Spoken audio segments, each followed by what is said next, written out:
Anne of Green Gables, that most famous of Maritime girls, was an adventurous and independent little redhead who enjoyed lots of freedom and fun. But Anne's life was make-believe. She was the heroine of a series of novels by Prince Edward Island writer Lucy Maud Montgomery.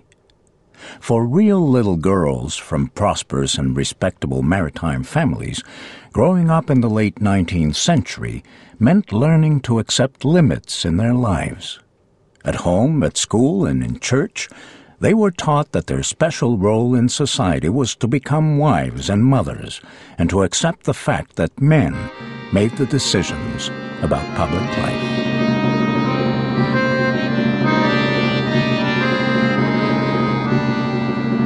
By the middle of the 19th century, girls were as likely as boys to attend school, but they learned in all-girls schools or all-girl classes, and by the time they reached their teens, the ornamental subjects such as music, art, and sewing were often more important than the academic courses.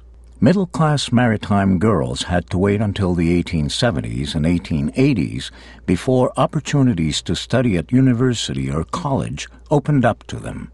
But many women chose normal school over university.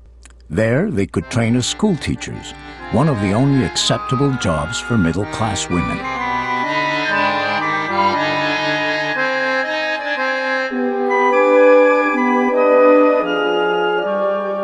However, everyone expected that a woman's real work was to get married and have children.